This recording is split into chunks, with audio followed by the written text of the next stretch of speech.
자, 안녕하십니까 여러분. 이제 오늘부터 해서 본격적으로 이번 학기 해당 강좌에 대한 강의가 시작되었습니다. 그래서 본격적으로 해당 과목에 대해서 시작하기 전에 우선 경영학이라는 큰 틀에서의 학문 체계를 좀 이해하는 시간이 필요할 것 같아서 그 시간으로 오늘 조금 경영의 개념 및 경영학의 체계에 대해서 좀 먼저 여러분께 설명을 드리도록 하겠습니다. 경영학 자체가 뭔가요, 여러분? 경영학은 기업을 연구 대상으로 하는 학문이죠. 기업은 어떤 거예요, 여러분? 그렇죠? 관리되어져야 되는 거예요. 수익과 매출 증대를 위해서 또는 사회의 공헌을 위해서 이렇게 그 조직이 운영되어지는 것이죠. 그러니까 경영학은 그러한 기업 조직이 잘 운영되어지기 위한 그런 걸 연구하는 학문인 거죠. 그래서 이 경영의 탄생은 어떻게 됐을까요, 여러분? 오랜 시절로 돌아가 보면은 생산 활동을 위해서, 그죠? 어떤 간의 수공업 형태의 그런 어떤 생산 활동을 했을 거예요, 예전에는. 그래서 뭐 하나의 장인이 존재하면 그 장인이 제자를 육성하고 그 제자를 통해서 또 전수식 교육을 통해서 해당 물품을 생산하고 그랬을 거예요. 그런 이제 동서양을 막론하고 뭐 그런 식으로 이제 생산 활동이 이루어졌겠죠. 그런 시절에는 생산 활동을 하는 데 있어서 경영의 의미라는 것이 없었겠죠. 그죠? 개인이 간의 수공업 형태로 수작업으로 생산을 했으니까. 그러다가 18세기에 제임스 와트가 증기기관을 발명하게 되죠. 증기기관을 발명하게 되면서 무엇이 가능해졌냐면 생산의 기계화가 가능해졌어요. 그러니까 생산을 사람의 손에 의해서 물건을 만들고 해왔던 것을 기계가 대신하게 된 것이죠. 그러니까 어떤 현상이 나오냐면 정확성도 높아지고 대량 생산이 가능해진 거예요. 대량 생산이. 그러니까 어떻게 될까요, 여러분? 생산량이 굉장히 많아졌겠죠. 예전에는 간의 수공업 형태로 장인이 생산했던 시절에는 어땠을까요, 여러분? 수요는 많은데 공급이 그것을 받쳐주지 못하는 경우도 많았을 거예요. 근데 이제는 기계가 생산을 대신하다 보니까 어떻게 돼요, 여러분? 충분히 공급할 수 있게 된 거예요. 제일 먼저 영국에서 산업혁명이 시작된 거죠. 증기기관 발명에 의해서.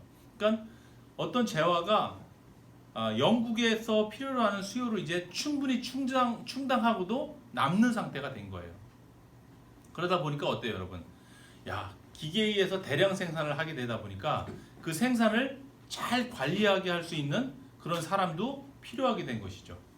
그래서 생산 관리를 할 수 있는 직원이 필요하게 됐고, 그러다 보니까는 많이 생산해서 또 많이 팔아야지만 되잖아요. 그러니까 마케팅 분야의 전문적인 기능을 갖고 있는 마케팅 전문의 직원들도 사람들도 필요하게 되고 그런 것이죠. 또 많이 판매하니까 돈을 많이 벌게 되죠. 벌게 된 돈을 혼자서 이제 관리를 못 해요. 그쪽 재무 관리 분야만 전문적으로 할 수 있는 직원 또 부서가 필요하게 된 것이죠. 또 좋은 제품을 만들기 위해서는 또 지속적으로 관리 개선을 하고 연구 개발에 투자해서 또 제품을 개발하고 이런 것이 필요한 것이죠. 기업 조직에 이렇게 이제 부서하고 인력들이 많이 늘어나니까 또 어떤 현상이 났을까요, 여러분? 그러한 구성원들을 좀 더 잘 관리할 수 있는 부서가 또 따로 필요하게 됐어요. 그래서 인적 자원 관리 부서도 필요하게 되고 이렇게 된 거죠. 그래서 그런 모든 것들이 관리의 범주에 들어오게 되고 전문적인 관리가 필요한 조직이 기업이 된 것이죠. 그 모든 활동을 경영이라고 볼 수 있죠. 그 관리의 큰 틀을 경영이라고 보고 기업 경영의 내부를 들여다보면은 전문적인 관리의 영역이 다 존재하고 있는 거죠. 인적 자원 관리, 생산 관리, 그렇죠? 마케팅 관리, 재무 관리. 이런 것들을 모두 관리의 범주에 넣고 기능화한 조직이 바로 기업이고 그 전체에 대한 관리를 경영이라고 볼 수가 있겠습니다. 자, 그래서 우리가 지금 경영학이라는 것이 결국은 기업을 대상으로 하는 관리의 학문인데 그 관리의 영역에는 기능적으로 지금 얘기한 인적 자원 관리, 그렇죠? 기업의 사람을 관리하는 그런 영역도 있고 또 이런 사람들을 관리도 해야 되지만 기업에서 만들어내는 가치, 기업에서 만들어내는 가치가 뭐죠? 기업이 생산하는 value는 제품이나 서비스가 돼요. 제조업이면은 제품인 거고 서비스업이면은 그죠? 그 서비스업의 서비스가 되는 거죠. 무형의 서비스가. 그러니까 이거에 대해서 생산 관리를 잘해야 돼요. 서비스는 어떻게 해야 돼요? 서비스는 생산 관리한다고 하는 게 아니라 운영 관리하는 거예요. 서비스 운영을 어떻게 잘할 것인지, 서비스 프로세스를 어떻게 잘 할 것인지, 생산 운영 관리의 영역이 필요한 것이죠. 생산 운영 관리. 그렇죠? 그다음에 훌륭한 인적 자원이 생산을 잘해서 그다음에는 좋은 제품을 만들어도 어떻게 돼요? 이 제품이 어디에 어떻게 좋은지, 그죠? 우리 제품을 소비해서 사용하게 되면은 어떠한 편익을 얻을 수 있는지를 시장의 고객에게 잘 알려줘야지만 이 고객이 구매 의욕을 자극할 수 있겠죠. 그런 활동들을 모두 마케팅이라고 하죠. 마케팅. 마켓이 뭐예요? 시장이죠, 시장. 마케팅, 시장화. 시장화한다는 것은 결국은 이 제품이 시장에서 의미가 있게 하는 활동이고, 시장에서 제품이 의미가 있다는 것은 그 제품 그 제품을 필요로 하는 소비자에게 선택되어지고 많이 팔려야 된다는 거죠. 마케팅 관리를 해야 돼. 마케팅 관리. 아무리 좋은 제품도 소비자에게 이렇게 알려지지가 않으면은 무용지물인 거죠. 그렇죠? 마케팅 관리. 그렇죠? 그다음에 마케팅을 잘 해가지고 많은 소비자들에게 많이 판매했어요. 그죠? 그러면 기업은 물건을 자기가 생산한 제품, 서비스를 판매하고 반대급부로 많은 매출을 달성하고 수익을 달성하게 되죠. 다시 말해서 돈을 많이 벌어 들어오게 되는 거예요. 그러면은 기업 조직에서 벌어 들어온 돈은 어떨까요, 여러분? 현대 기업은 주식회사 법에 의해서 거기에 맞는 자금 관리를 해줘야 되는 거죠. 굉장히 전문성을 필요로 하겠죠. 그게 잘못되면 어떻게 돼요, 여러분? 법을 위반하게 되는 거예요. 그래서 그러한 자금, 돈의 흐름에 대한 관리, 그다음에 지출과 그쵸? 수입과 지출에 대한 관리 이런 것들이 법적으로 하자 없이 잘 이루어져야 되기 때문에 거기에 대한 재무 관리도 필요한 거죠.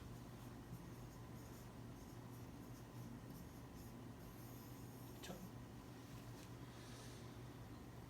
그다음에 또 어떤 것들이 있을까요? 또 여기에 이게 기본적으로 우리가 전통적인 의미에서의 기업 경영의 어떤 네 개의 관리론의 큰 축이 되고, 최근에는 이런 경영 활동을 하는 데 있어서 인포메이션, 정보도 중요하더라. 경영 정보.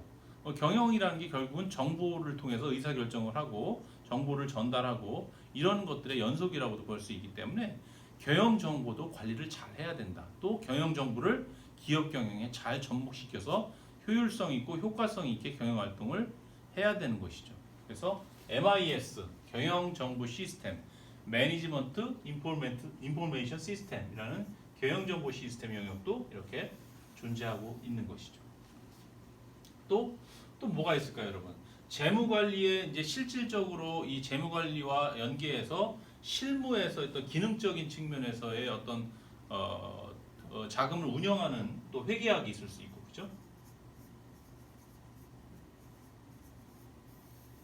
이렇게 이런 것들이 모두 기업의 관리의 한 축을 형성하고 있고, 이런 것들이 뭉쳐져서 모두 경영 활동이라고 볼 수 있는 것이죠. 그러면 경영학의 학문체계도 어떨까요, 여러분? 실제 기업을 관리하는 것을 연구하는 학문이다 보니까 기업의 관리론에 맞추어서 전공도 편성되어 있는 거예요. 기업에서 필요로 하는 이러한 관리, 기능적, 전문적인 기능 관리론에 맞추어서 경영학의 전공도 형성되어 있죠. 인적 자원 관리론, 생산 운영 관리론, 마케팅 관리론, 재무 관리론, 경영 정보 시스템, 회계학 이렇게 되어 있죠.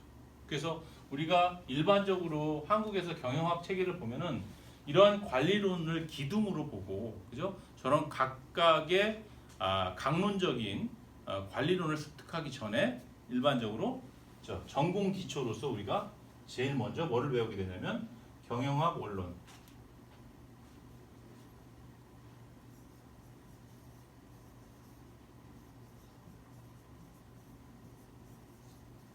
그렇죠?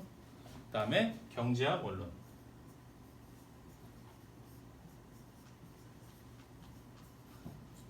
또 뭐 경우에 따라서는 통계학을 배우기도 하고 기초 통계학 또는 뭐 회계 원론 같은 것도 배우고 무역학 원론도 배우고 이렇게 되는 거죠. 이런 것들이 모두 기초 과목으로 1학년 때 이렇게 배우게 되죠. 그리고 이러한 기반 위에서 이제 3, 4학년 때 전공 과목으로 2학년 말부터 인적 자원 관리, 생산 운영 관리, 마케팅 관리, 재무 관리, 그죠? MIS 회계학 이렇게 공부를 하게 되고 이러한 각각의 관리론을 다 습득한 다음에 나중에는 이것들을 이용해서 기업 전체의 관점에서 CEO가 전략을 수립하게 되죠. 그거를 모두 경영 전략이라고 우리가 또 전공 영역에 있게 되는 것이죠. 그렇죠? 그리고 또 하나 국제 경영. 이제는 경영 활동이 국내가 아니라 기업이 경영되어지는 바운더리 스테이지가 국내가 아니라 내수 시장이 아니라 해외로 진출했을 때의 경영 상황에 대해서도 이제 고려를 하는 거죠. 이런 것들이 모두 경영학의 전공 체계로 구성이 되어 있는 거예요. 또 각각의 국제 경영 파트에서는 그렇죠. 국제적으로 나가서 그쪽 현지 시장에 맞추어서 마케팅 관리를 하게 되면 그게 국제 마케팅이 되는 것이죠. 그죠? 경영 전략도 국제 경영 전략이 되는 것이고 이렇게 되는 것이죠. 그래서 일단 국내에서 활동이 이루어지는 기업의 관리론적 체계는 이렇게 되어 있고 거기에 맞춰서 경영학 체계도 이렇게 되어 있다. 이렇게 보시면 되겠습니다. 그리고 이러한 기능을 하는 기업이 활동하는 무대가 해외로 바뀌게 되면 그게 국제 경영이 되고 그 안에서 마케팅 관리를 비롯해서 뭐 재무, 생산 이런 것도 다 국제 규모에서 이루어지게 됩니다. 마케팅 같은 경우는 특히 어떨까요, 여러분? 해외 지역에 가면은 그쪽 시장의 사회 문화적 환경에 영향을 가장 많이 받는 게 마케팅이죠. 그 마케팅 같은 경우 현지화하는 마케팅을 해야 되는 경우가 굉장히 많이 발생을 하죠. 그래서 그쪽의 사회 문화적 환경에 대한 이해가 없으면은 시장에서 실패하게 될 확률이 굉장히 높은 거예요. 그래서 일단 오늘 첫 시간이기 때문에 우선은 전공 해당 과목 본격적으로 들어가기 전에 큰 틀에서 우리 과목이 갖고 있는 경영학의 그 내부를 들여다보고 전체적인 틀을 이해하는 그런 시간으로 정리를 했습니다. 그래 오늘 뭐 이 정도에서 가볍게 마무리하는 거로 했으면 좋겠고요. 그 다음에 다음 시간에는 이제 우리가 이제 글로벌화 최근에 추세인 어떤 글로벌화의 현상과 관련해서 또 경영과 연결시키고 우리 본 과목과 연결질 수 있는 외부 환경으로서 큰 거시적인 환경으로서의 내용을 공부하는 방향으로 해보도록 합시다. 그래서 첫 시간 수고 많았습니다. 다음 시간에 봅시다. 수고했습니다.